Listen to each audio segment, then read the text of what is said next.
Hello and welcome to Walk the Cinema podcast. Today we have a guest in the show, and we're going to be talking about Dancer in the Dark. So, yeah, we have a guest. Hello. Howdy, howdy. So tell us about you and where our listeners can follow you and what you do. Yeah, so on the side, I like to watch a lot of movies, obviously. I'm a chemist by day, then by night I watch movies. That is my entire life. You can find me at Neeko Speako on YouTube. I'm sure there'll be a link somewhere. But yeah, I mean, for the most part, within the last 2 years, I've gotten super into movies and started pretty much trying to watch one every single day. It's a pretty tough ambition, but I'm moderately successful at it. So I've had a lot of fun just kind of dissecting films and realizing like why I actually like them instead of like, oh, that kept me entertained, but more so like, why has that entertained me? So that's what I've been doing for the last 2 years. And I've made a few Yeah, videos here and there, so it's been pretty fun. Of that sounds great. And yeah, you have videos on YouTube, so we're obviously going to link those and your Letterboxd and your Twitter, course. so you can go follow him there. And today you picked Dancer in the Dark, so we're going to put the burden of explaining it on you. Whew. So, for a little bit of an intro, Dancer in the Dark is a film from 2000. It's made by the combo of controversial Danish director Lars von Trier and Icelandic musician Bjork. I love and hate Lars. I just plain out love Bjork. I listen to most of her music. This film was made during practically the peak of her career. The plot is essentially Selma, who's played by Bjork, is a factory worker that's going blind and trying to save money to get surgery for her son so that he does not have a similar path. And she likes musicals a lot for some reason. Some background information that's probably needed as it's considered a Dogma 95 film, kind of, which is just like a pretentious type of filmmaking made by Lars and Vinterberg. They wrote a manifesto, and I wrote down some of the key points here that I should probably illustrate beforehand. Yeah, So go it, ahead. so it must be shot on location, so there's no sets. The camera must be handheld, which they break it a few times in here for the musical numbers. Yeah, for the musicals. And then the director cannot be credited, which is kind of stupid. We all know who made this movie. And it must be in 35 millimeter. So that's essentially the gist of it. I personally think this is one of Lara's best movies. How did y'all feel about it? You couldn't have picked a harder movie, really. Yeah, I agree. It was really hard to figure out if I liked this movie or not. It's just really, really sad. I don't know if it's too sad, It's but sad. It kind it's of feels like an anti-musical, yeah, that's what where a I've been regular saying. musical will be hmm funny and entertaining and makes sense, I guess, and this is just anti all of that. Yeah, that's how I feel. It feels like kind of a counter to every type of musical. Well, like they even like hit it on the head a little bit when she says, "Well, nothing bad ever happens in a musical at some point," and this movie is just Yeah, everything bad that can possibly happen in a musical. and the Jeff character mentions that in musicals they just break it and dancing and singing for no reason, and obviously she does that a couple times. Yeah, and So for they reference themselves. some reason he's like a really weird character too. That he's one of those weirdly written characters in this film. He's just like always there for her, but he's also like kind of written as a creeper. It's I don't know. He's a mystery to me in this movie. I didn't really get the creeper part, but I do think that he's very desperate Yeah, I in a mean, way. yeah, I just thought it like kind of gave off a creepy vibe because he's like waiting for her after work every day, and he's like super Yeah. early, like waiting like 2 hours before she gets off, just like, oh, I can't wait to take her home or something like that, and drive her, then just leave, and then do that all again tomorrow. But Yeah, I we don't think really know why he does that besides wanting to date her. yeah, there's So I get what you mean by him being yeah. creepy, but Yeah, there's a lot I don't think of that's too pretty good important. characters in here. Like I really like Bill's character because he's one of the funniest written characters. He's just like the biggest coward I've ever seen on a movie. Yeah, his character really just frustrates me so much. 'Cause I feel like at the core he's kind of like the root of all her issues, kind of, or at least like the big ones that end up mattering at the end. Yeah, I mean, he's just the biggest coward. I think it's the greatest irony that like he's begging a blind woman to shoot him because he can't live with what he's done, but like what he's done is like what's killed Bjork inside of like, oh god, this is all I've worked for. And then it's what inevitably ends to what happens to her towards the end of the film. Like he's just such a funny character to be in this movie. He's just one of the worst and most cowardly characters I've ever seen. I mean, at the part where she ends up shooting him, I was like laughing through that whole scene because I was just like the ridiculousness of him Yeah. begging a blind woman to shoot him, and she can't see, so she's You see missing. this, yeah. I think Yeah. that's the midpoint scene for me. Up until then, I think it's the hardest to tell if the movie's good or not because the handheld is very off-putting for a little bit. Yeah. And you mentioned 35 millimeter, but I think that was digital handheld. Yeah, It it looked is. not I, great. yep, I'm pretty sure it is digital. It broke a few rules. They in fact break rules all the time in these movies, and then at the end of their movie, they have to write somewhere every time they broke it. So they never even follow their own manifesto all the way through. It's just super pretentious, but yeah, I see what Yeah, you're it is. saying. It's just it almost feels like a super amateur movie until I think that point where it kind of starts to swing into all these actions where we get the scene where Bjork shoots Bill. That's I think when everything's put into motion and this movie kind of turns around. That first 40 minutes is kind of hard to get through with how amateur it feels. Yeah, and the point where she shoots him kind of makes up for those 40 minutes, and it makes sense that those 40 minutes exist building up to this point. But before that, you don't know why stuff is happening, and it doesn't look great. No. Yeah, not at But all. they use the static camera for the musical elements of it, which you know looks better, and the transitions are pretty good in this. But the Mm-hmm. overall editing can be really off-putting at times. Very. Yeah, the musical numbers, I don't know which one specifically, but what this movie's famous for is they used about 100 cameras for a few of those scenes. So that's why it just like quickly cuts as anytime they're like about to do a dance move, it like cuts away from it because it's to me Yeah, it looks like it's like not trying to be like what a musical is. Like again, it's trying to counter what a musical is. So it's like it's got all this nice choreography, but it's also just cutting like right when it happens every time. It's they yeah. just There's a lot of cameras. The cameras yeah are everywhere. They film them from up, from the side. They're everywhere. They cut between them, and you kind of can't really see the dance. It gets lost. yeah. Do you guys have a favorite musical number from this? I definitely have one. I like the counting down, the 107. God, you picked the morbid Mm. one. Yeah, That that one's pretty good. I like the one she does with Jeff uh, on the train he tracks. can't mm-hmm. sing. He That can't, one. but like I think that's part of it, you Yeah, know? it Yeah, is because it's yeah, not really trying to be a good musical from the music standpoint. yeah. The train one got an Oscar nomination. It's probably I'd say it sounds the best. The guy singer is not Jeff in that. It's um it's the lead singer of Radiohead, and I didn't know that till I looked it up I today. didn't. Oh, Actually, wow. yeah, it's Tom York, and I was Ah, like, wait, what? I thought that was Bill or Jeff or whatever. Jeff. yes. Yeah. But yeah, I really like the Factory one. That's probably my favorite.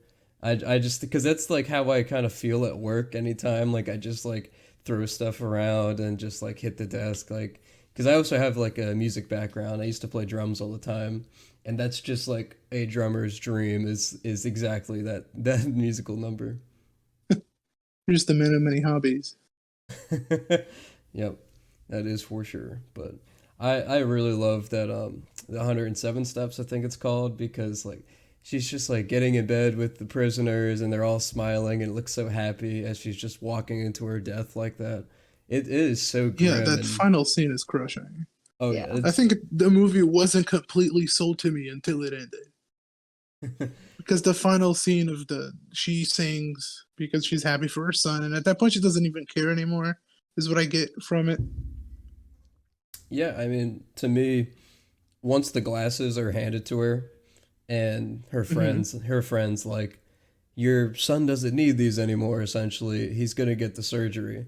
It to me it just looked like she kind of had a not like a smile on her face, but she was content with what was about to happen, and she knew what was going to happen to her, but she knew that she did the right thing and that her son, everything she worked towards actually is going to happen.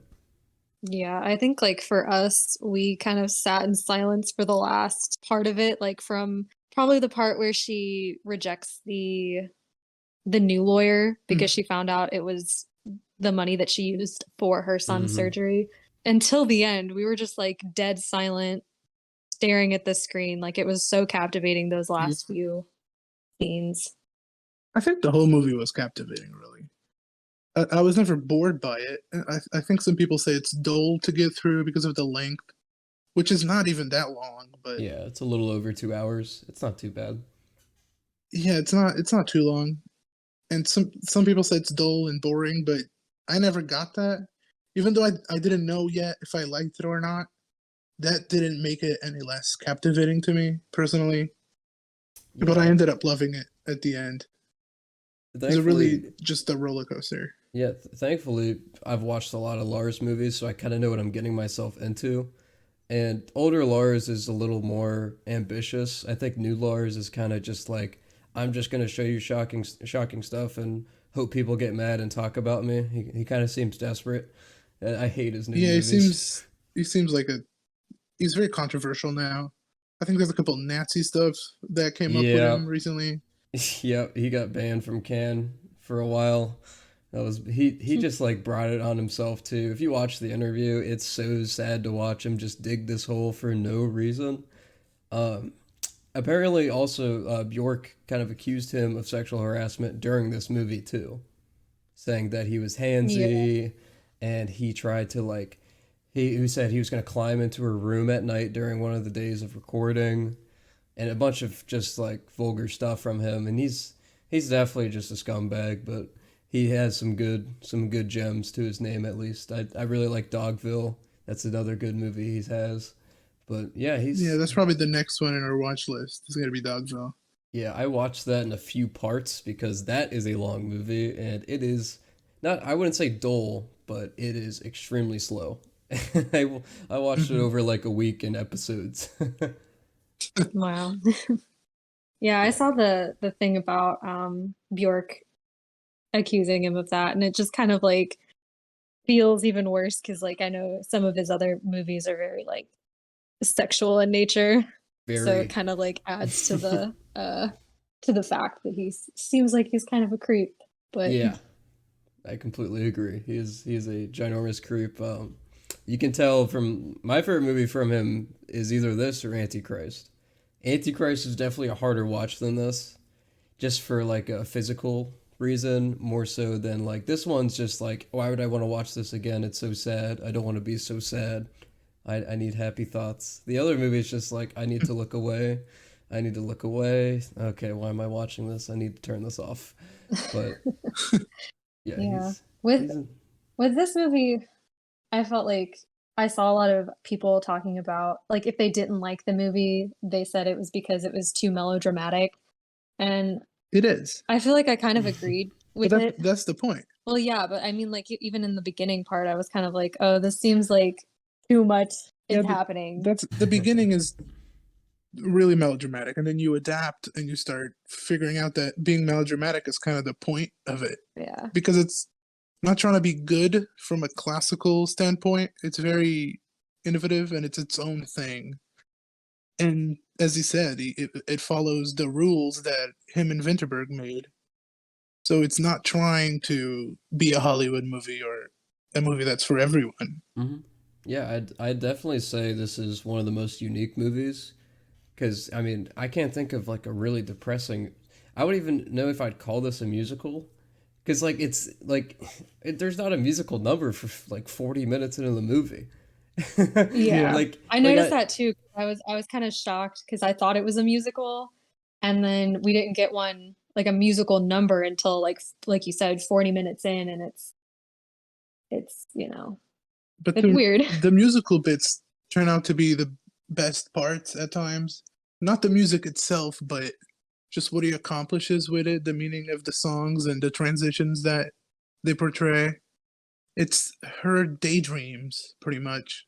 Every time she daydreams, you get a song. Yeah, I Yeah, and it really fits. thought it was really funny when they brought out the tap dancer at the trial.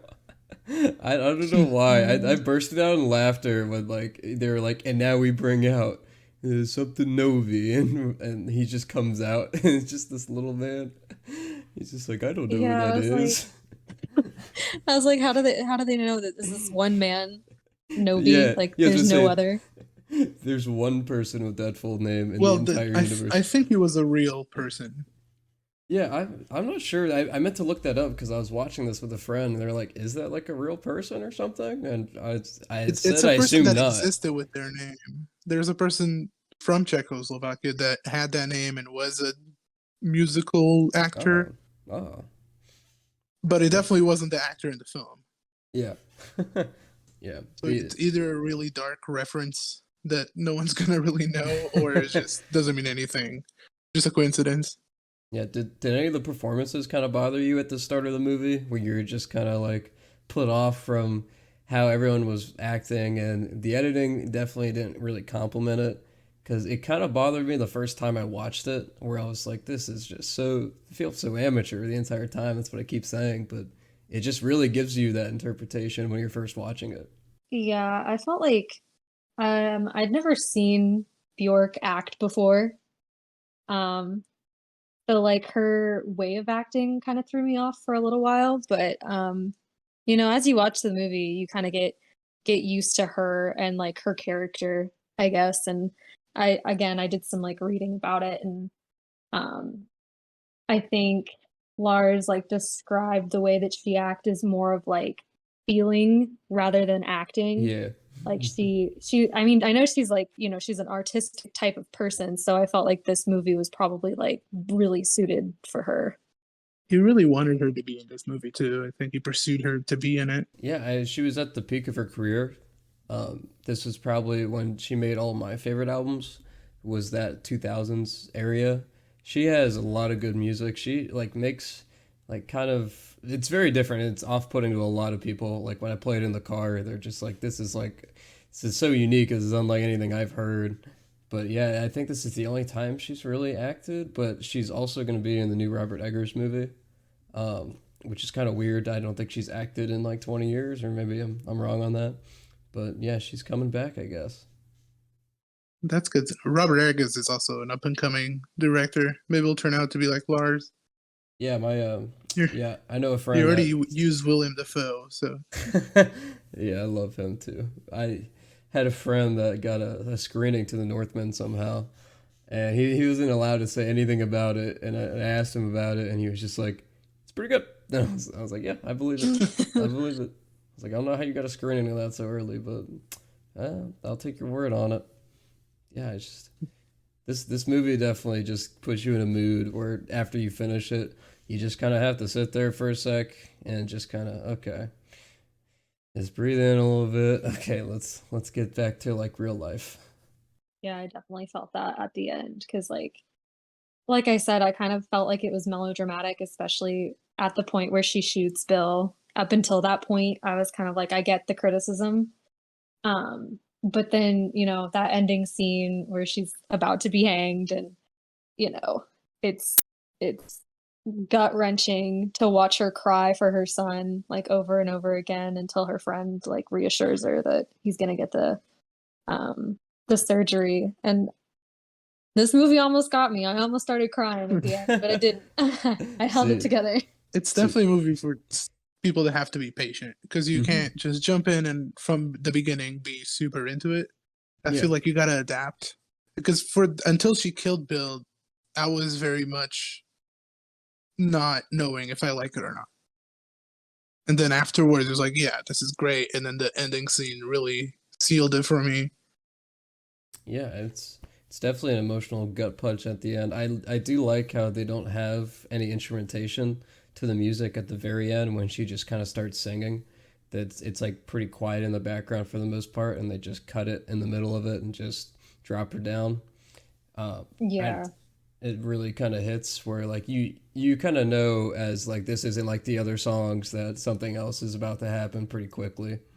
But yeah, Yeah, I, what she mentions happens in other musicals where you know it's the last song and you yep, don't want it to be the last song, but eventually the last one has to come.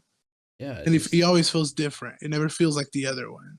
yeah. Did y'all enjoy the music by chance? Like, did you enjoy like would you ever like just add it to your Spotify playlist or something? I have a few of I have a few of the songs added, admittingly. I definitely wouldn't. No, I think the music works for the film because it's not. It's trying to be kind of anti-musical and breaking those laws, but as music on my phone, I don't think I could tolerate it. Yeah, and I feel like I knew about Bjork before this, obviously. I Yeah, knew her music a little bit, but like the biggest thing I knew about her was that stalker that she had. Yep, So crazy stuff. I knew all about that, like crazy story. that one album, The Witch Yeah. album. the album that he did Oh the yeah, yeah. video to. Yeah, he had her like music playing on in his farewell video. Oh God, mercy. Yeah. Yeah, I definitely really enjoy this music more so than I should. But I've heard a lot of I've heard an argument saying like as you just said like the music fits the movie because it's kind of like the anti-musical and it's not like what you've ever heard of.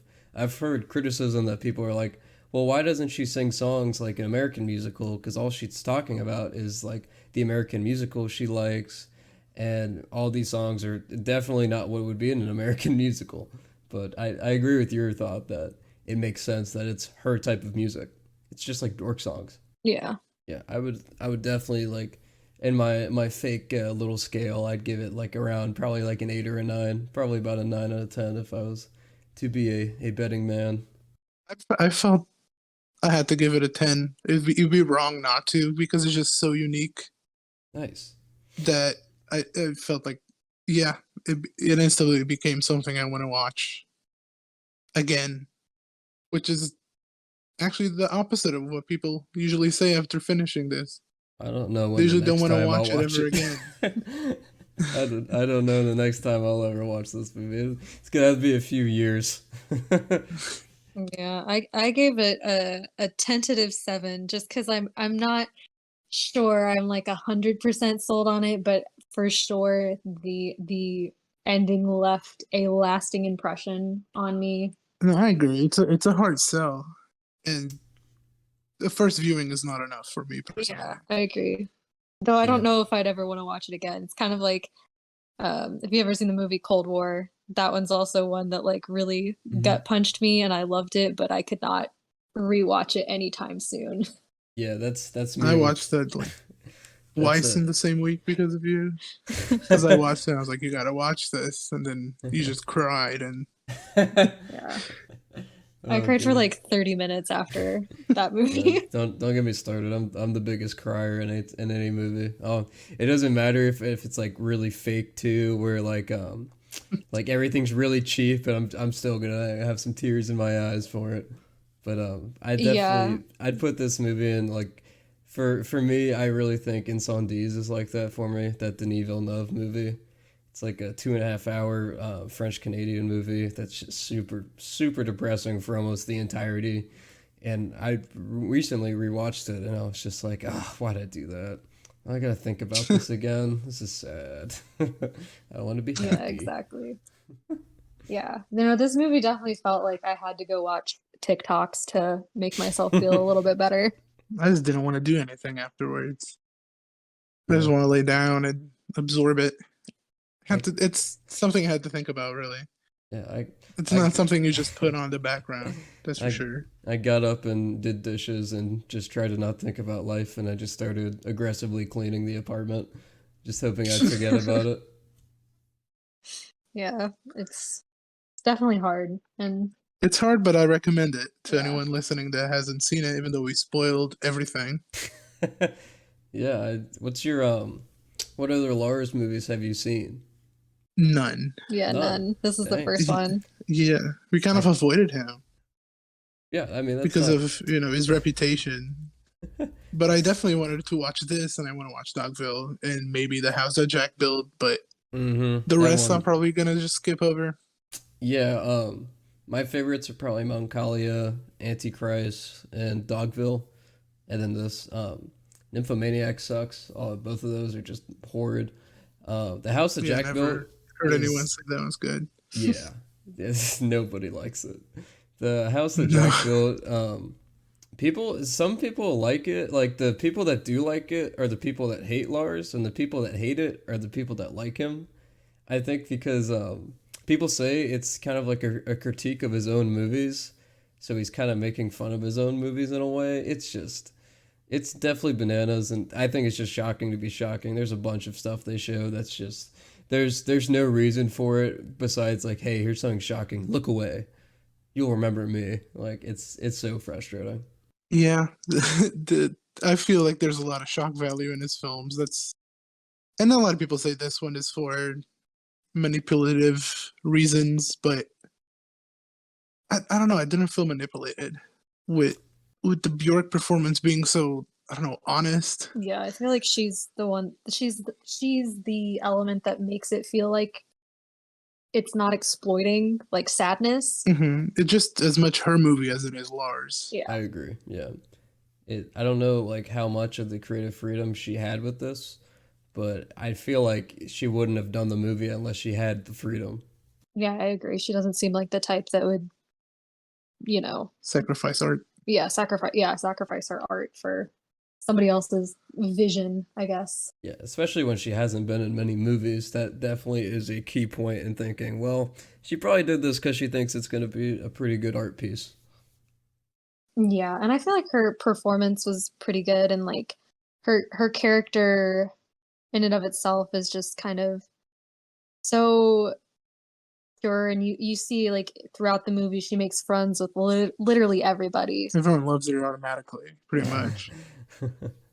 Yeah, that's Even the people that work at the jail kind of just like her, and They're sad when she yeah, yeah. I thought is that was on death row. I thought that was weird that guard just like they didn't show anything and just instantly like loved her. Like the guard was just like, I have a daughter, and then like, okay, I'm now your best friend. I don't know. I kind of liked it. It was I kind of did. like, it showed, I don't know, humanity, I guess. Was kind of like my thinking. I mean, her character was kind of needed for the ending, so I mean, he had to put her in there somehow. Yeah, it definitely added an extra punch seeing like somebody, like another person, like deeply care for her, even though like she knew literally nothing about her besides like he or she had a son. So, but I definitely like the addition of the character. Maybe a little better writing could have helped actually me believe like, oh, she would be best friends with her. Yeah, I kind of felt like sometimes the writing had some stuff left to be desired because I guess like my criticism kind of halfway through the movie, or at least up until the point where she was put in jail, is she's doing all of this for her son, but we never really see their relationship Hmm.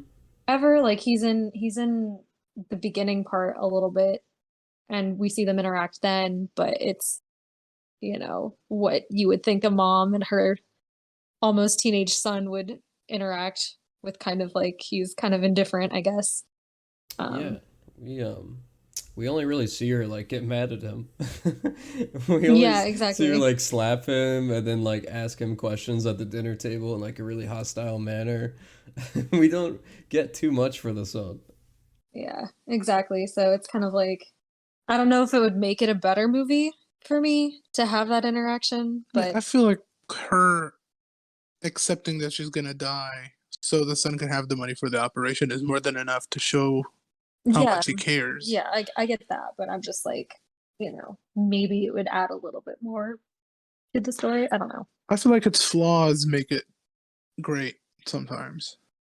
If it was less flawed, it'd feel too Hollywood, maybe too American, and maybe it wouldn't work. Yeah, Because there's and everything about it doesn't want to work, but then it does when you combine everything. So if you change anything, you can mess it up really bad. I wouldn't touch anything about it. yeah, you're definitely onto something when it comes to like it could be too Hollywood because yeah, the flaws do kind of make it this movie. Like again, like to say it the sixth time or something, it feels so amateur for so long in this movie. Not until like a musical number really happens, it feels like an amateur like directed the movie just from how it looks. Like I Yeah, remember because like digital handheld is always going yeah. to be amateur because that's what amateurs were doing in 2000. They were grabbing their Canon cameras and filming their buddies. Yeah, I mean they had some weird edits at the beginning too where I remember like Bjork was just sitting at the table and talking to her son and it just like quickly cut like right after like a sentence it just quickly cut and like her face is in like a different spot or something. And there's just like little stuff like that all like kind of sprinkled out through the first half, but like it smooths out during the rest of the movie, I feel like. Not a lot of huge problems with the editing later in the film. Yeah, the first off is the worst edit. It's the worst shot, but your eyes also get used to it. You get used to the handheld movements that are really jarring in the beginning. Yeah, I agree. Yeah, well So if no one has anything else to add, y'all should check out just a few more of Lars, not probably all of them. You probably shouldn't give them that much time of your day. Yeah, I think Just enough. we'll definitely watch some of it yeah, for sure. Yeah, the house that Jack builds is definitely for me like that line of when he's like, okay, it's really obvious what he's doing now. Nymphomaniac's just kind of like that, but the house that Jack builds definitely the one that crosses the line, I think, for me. Wow, I'm not familiar with that one, but that's his It's latest one, I yeah. think. yeah, it's about a serial killer, and he Hmm. just like has like these stages or something. It's I think they're called like incidents or something, and they're chapters of like stuff that happens to a serial killer, and of course he's just like the most screwed up serial killer that just does stuff for fun, just perfect for No. Lars, and he also like just Yeah. explains a bunch of stuff. Like he leaves like no interpretation in that movie, but I'll let y'all watch that movie and develop some sort of opinion to it. All right, maybe we'll be back with an episode on the house that Jack built. Oh mercy. But until next time, subscribe to Neeko Reviews on YouTube and to us too, if you don't mind that. And we'll see you next week.